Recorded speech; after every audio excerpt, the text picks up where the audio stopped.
post-2015 development goals and targets. The purpose of this semi-plenary is, as you all may know, Sustainable Development Goals was decided at Rio +20, and now there's ongoing debate over post-2015 development goals. And in the meantime, there's also a debate over post-millennium development goals going on. So the agenda now is how to consolidate those two processes of SDG and post-MDG together. And we don't know how, and we don't know the process, and we don't know how we can actually make a goal that integrates both SDG and MDG. That discussion just started, but in this semi-plenary we would like to address many different issues related to sustainable development goals as well as post-millennium development goals. We were trying to get connected with Professor Jeffrey Sachs, but he's now in Ethiopia, and we have the recent report that there's an internet problem between here and there, and he may not be able to participate. But still, we have lots of good speakers in front of you. I would like to introduce your panel from to the right to the left. Professor Pam Chasek from International Institute for Sustainable Development. Victor Barras from Stockholm Resilience Center. And we have Lawrence Viana from Institute for Sustainable Development and International Relations, degree from Paris. And also we have Hans Nelson, Stockholm Environment Institute. And let me start with introducing Pam Chasek, who will be giving us overview on the debate over post-2015 development goals. So Pam, please.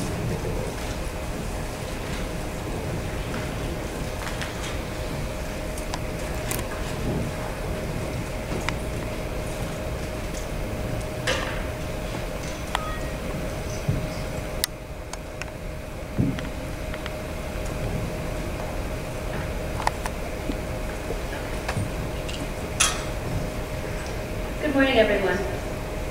I'm going to try in a very short period of time try to explain something that is far too complicated even for the United Nations system, which just loves to have complicated things.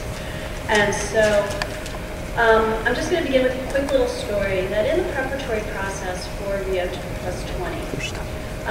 the Secretariat was saying we really need to push for sustainable development goals. We need to get governments to push for this. We need to have this as a concrete outcome from Rio.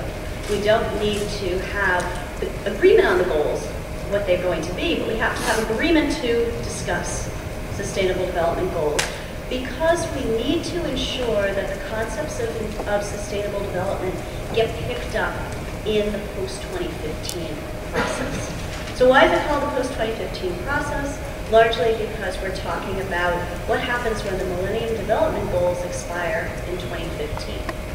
So in 2010, there was a high-level plenary meeting of the General Assembly held in New York, and one of which the purpose was to review the MDGs.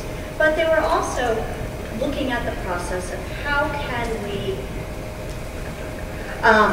advance the UN Development Agenda beyond 2015. And they started a process at that point to say, what are we going to do after 2015?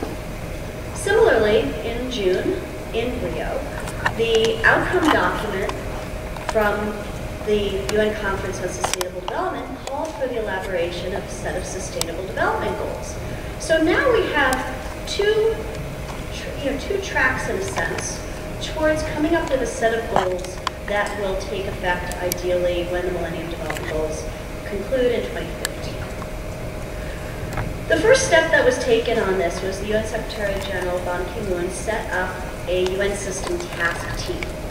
The purpose of this task team was to coordinate across the UN system, all of the UN agencies and everything else, to deal with this post-2015 development agenda. Their mission was to look at ongoing efforts within the UN system to define where we needed to go and to set up a roadmap for how we were going to get there. The Department of Economic and Social Affairs, DESA, and the UN Development Program were selected as the co-chairs.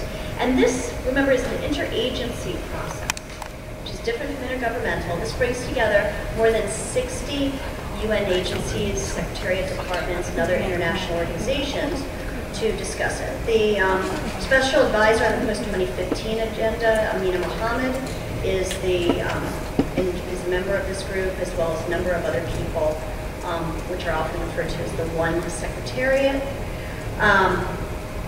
And this is sort of the, where things got going.